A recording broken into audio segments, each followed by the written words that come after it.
दोस्तों मैं हूं आदिल खान आजाद। आज है 17 नवंबर 2025। आप देख रहे हैं आजाद बोल इंडिया पर middle east big news show. इस शो में आज आपको दिखाएंगे हमास ने ट्रंप प्लान को नकारा, कहा गजा पर इंटरनेशनल कंट्रोल मंजूर नहीं। क्या अमेरिका फिर देगा इसराइल को हमले की हरी झंडी? तूफान और बारिश के बीच इस्राएली बमबारी जारी, गजा में 3 फलस्तीनी शहीद। नेतन्याहू ने दिया सीज फायर जल्द खत्म होने का सिग्नल। गजा में आया तूफान, टेंट पानी में डूबे। सर्दी की पहली मार ने लाखों बेघरों को फिर से किया बेघर। ईरान का खुला ऐलान, न्यूक्लियर हक छोड़ेंगे नहीं। सूडान में हैवानियत, आरएसएफ के कब्जे में दर्जनों कम उम्र लड़कियों से आबरूरेजी। और सुबैदा फसाद मामले में एक्शन, सीरियन सिक्योरिटी के कई अफसर गिरफ्तार। ये थी कुछ हेडलाइंस। खबरें हमेशा की तरह इससे ज्यादा होंगी। करते हैं शुरुआत बेहद अहम खबर से।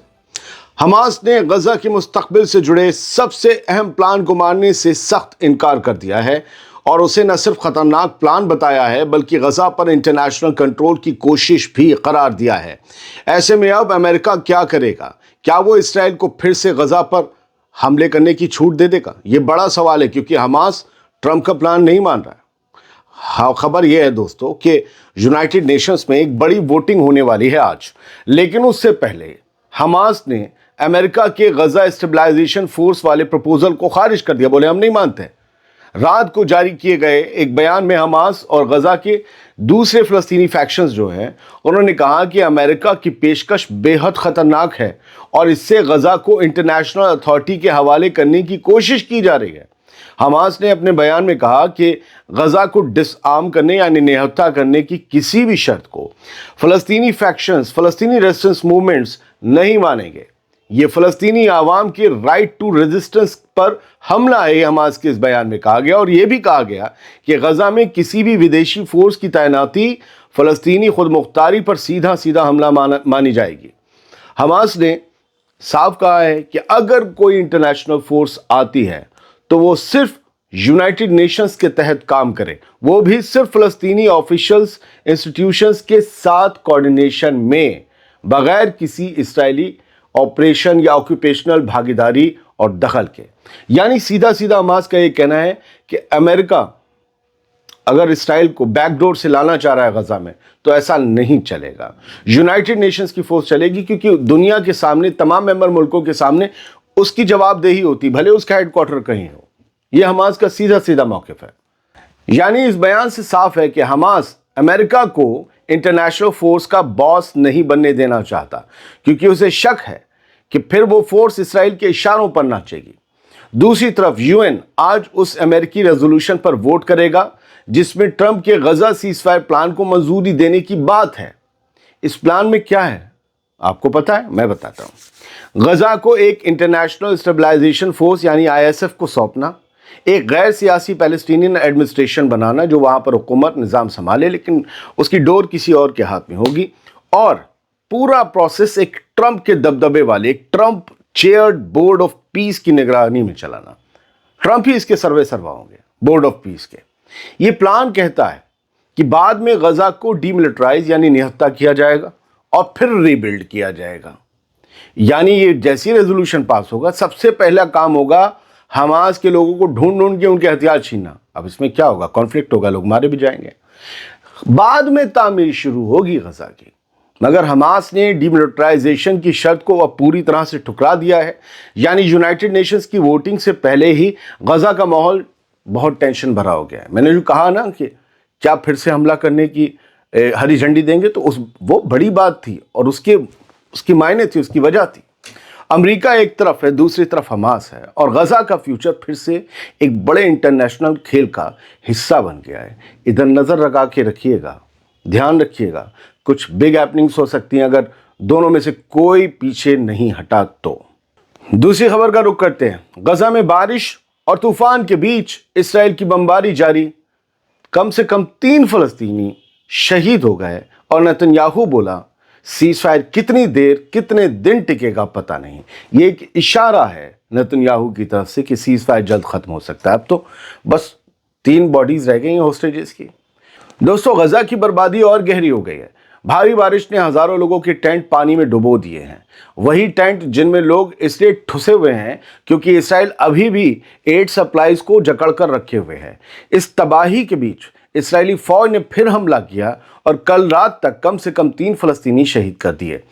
खान यूनिस के पूरब में इसराइल की बमबारी में 3 लोग मारे गए, ये रिपोर्ट्स हैं, और गजा सिटी के जैतून इलाके और रफा के करीबी इलाकों में भी धमाके हुए, ये भी रिपोर्ट्स हैं।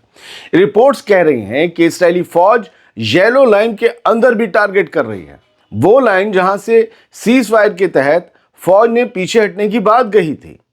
अब नेतन्याहू का नया बयान सुनिए, जो बयान नहीं सीधे धमकी, एक अलार्म है। नेतन्याहू कह रहा है कि सीज फायर का मुस्तकबिल फ्यूचर धुंधला है, कुछ क्लियर नहीं है। धुंधला है क्या मतलब? फिर तो फ्यूचर है ही नहीं, यानी सीज फायर टिकेगा ही नहीं। सीज फायर शुरू होने के बाद से जो हमले हुए इसराइल के, उसमें अब तक 266 फलस्तीनी शहीद और 635 जख्मी हुए हैं।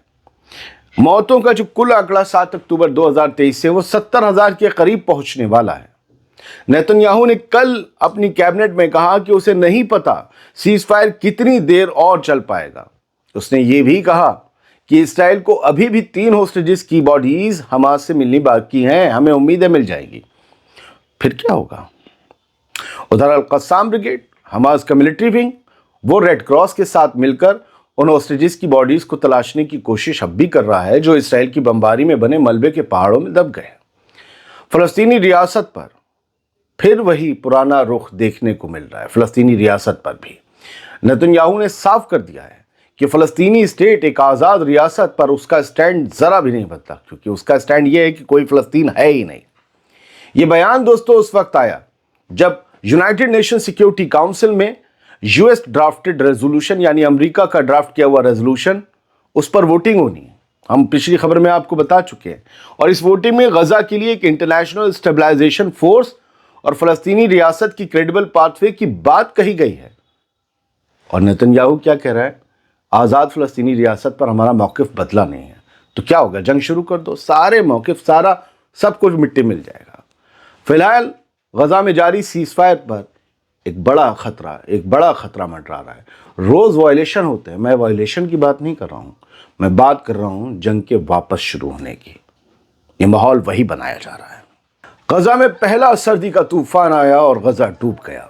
बारिश का पहला बड़ा झटका आया और गजा की सड़कों से लेकर बेघर लोगों के मेक शिफ्ट कैंप्स या खेमों तक सब में पानी समा गया, या वो पानी में समा गए। हजारों मजबूर खानदान बिना छत के रह गए। गजा सिविल डिफेंस के स्पोक्स पर्सन महमूद बसल के मुताबिक हजारों टेंट बारिश की मार नहीं झेल पाया और धड़ाम से गिर गए। कोई टांगे पर जा रहा है, पूरी फिल्मिंग करते हुए पूरा गजा देख लीजिए, ऐसे डूबा पड़ा है। इन हालात में कैसे लोग रहेंगे? ज़मीन पर बिस्तर कैसे बिछाएं? सब पानी भरा हुआ है। लोग खुली ज़मीन पर रात गुजारने को मजबूर हैं, और भीगी ज़मीन पर भी, क्योंकि इसराइली फ़ौज अभी भी शेल्टर मटेरियल को अंदर नहीं आने दे रही जिससे खेमा बन पाएँ। बासल ने बताया कि हालात और ख़तरनाक इसलिए हो रहे हैं क्योंकि सीवेज का गंदा पानी अब सड़कों में घुस रहा है, वो गंदा नालियों वाला पानी। इंफ्रास्ट्रक्चर तबाह होने के बाद ये गंदा पानी पूरे इलाके को जहन्नम जैसा बना रहा है और बीमारियां तेजी से फैल रही हैं। आप गजा के हालात का बस तसव्वुर कीजिए। अब ईरान से आइए खबर सुन लीजिए। ईरान से एक साफ ऐलान आया है। कहा है कि न्यूक्लियर हक से हम पीछे नहीं हटेंगे। सीधा इशारा है अमेरिका और इसराइल को। ईरान के न्यूक्लियर चीफ मोहम्मद इस्लामी ने कहा कि मुल्क की पीसफुल न्यूक्लियर फैसिलिटीज पर हुआ हमला दुनिया में किसी भी कौम की साइंटिफिक कुव्वत को निशाना बनाने का सबसे बड़ा और पहले कभी ना देखा गया हमला है। मेहर न्यूज़ के मुताबिक इस्लामी ने एक इंटरव्यू में बताया कि इस हमले का वक्त और तरीका दिखाता है कि अमेरिका और उसके अलाइज, उसके इत्तेहादी ईरान की साइंटिफिक तरक्की को रोकने के लिए अब एक नई और ख़तरनाक एस्केलेशन पर उतर आए हैं। इस्लामी ने कहा कि ईरान के पीसफुल न्यूक्लियर इंफ्रास्ट्रक्चर को निशाना बनाना एक खुला जुर्म है, एक ओपन क्राइम है। ये उस कौम के इरादे पर सीधा हमला है जो तमाम दबावों और धमकियों के बावजूद अपने न्यूक्लियर हक पर कायम है। उन्होंने दावा किया कि ईरान के पास हमले के पूरे सबूतों की फाइल मौजूद है। यह हमला किसने किया, क्यों किया और उसका असली मकसद क्या था, ये सब इस फाइल में दर्ज है। इस्लामी ने सख्त बयान देते हुए बिल्कुल क्लियर कह दिया कि ईरान अपने हक से पीछे नहीं हटेगा और किसी को भी अपनी मर्जी थोपने की इजाजत बिल्कुल नहीं दी जाएगी। सूडान से एक खौफनाक रिपोर्ट आई है जिसके तहत 32 कम उम्र लड़कियों के साथ आबरूरेजी की गई है। सूडान के मशहूर सूडान डॉक्टर्स नेटवर्क्स ने यह बताया कि रैपिड सपोर्ट फोर्सेस यानी आरएसएफ इसके अल फाशे पर ताबड़तोड़ कब्जे के दौरान कम से कम 32 सूडानी लड़कियों के साथ आबरूरेजी हुई है, सब कमसिन लड़कियां। रिपोर्ट के मुताबिक कुछ लड़कियों को शहर के अंदर आरएसएफ के लड़ाकों ने निशाना बनाया, जबकि कई लड़कियों पर उस वक्त हमला हुआ जब वो जान बचाकर तवीला की तरफ भाग रही थी। सूडान डॉक्टर्स नेटवर्क ने इन हमलों को इंटरनेशनल ह्यूमैनिटेरियन लॉ की खुली धज्जियां उड़ाने वाला बताते हुए कहा कि ये वॉर क्राइम्स और क्राइम्स अगेंस्ट ह्यूमैनिटी के दायरे में आते हैं। नेटवर्क का कहना है कि ये वारदात साफ साफ दिखाती है कि आरएसएफ के कंट्रोल वाले इलाकों में औरतों और लड़कियों को किस दर्जे के सिस्टमैटिक जुल्म, बेइंतहा लॉलेसनेस और जीरो अकाउंटेबिलिटी का सामना करना पड़ रहा है। बात सीरिया की, सुवैदा में जो खूनी फसाद हुआ था, जुलाई में जो झगड़े हुए थे, उसमें शामिल सीरिया की सिक्योरिटी और मिलिट्री के कई अफसरों पर गाज गिर गई है। सीरिया की एक जांच कमेटी ने बताया है कि सुवैदा में जुलाई में भड़की सेक्टेरियन हिंसा, सेक्टेरियन वायलेंस की जांच के दौरान सिक्योरिटी फोर्सेस और मिलिट्री सर्विस के कई अफसर और जवानों को गिरफ्तार किया गया। ये सब अल-शरा के लोग। इस लड़ाई में सैकड़ों लोग मारे गए थे। दमिश्क में एक प्रेस कॉन्फ्रेंस करते हुए जांच कमेटी के चीफ जज हैं, उनका नाम है हातिम नाहसन, उन्होंने कहा कि अभी तक काफ़ी प्रोग्रेस हुई है इस मामले में, लेकिन फाइनल रिपोर्ट इस साल के आखिर में आएगी। इसी में ऑफिशियल डेथ टोल जारी किया जाएगा कि कितने लोग ऑफिशियली मारे गए। लड़ाई की शुरुआत मिड जुलाई में, जुलाई महीने के बीच में तब हुई जब ड्रूज लीडर शेख हिकमत अल हिजरी से जुड़े ग्रुप्स और लोकल बद्दू कबीले आपस में भिड़ गए थे। हालात काबू से बाहर हुए तो गवर्नमेंट फोर्सेस ने, अल-शरा की फोर्सेस ने दखल दिया, जिसके दौरान बड़ी तादाद में सिविलियन मारे गए और तभी इल्ज़ाम लगा कि अल-शरा के फोर्स ने ड्रूज कम्युनिटी के लोगों को ज़बरदस्ती मारा है और बाकी लोगों को भी। बहुत बहुत शुक्रिया। सलामत रहिए, खुश रहिए।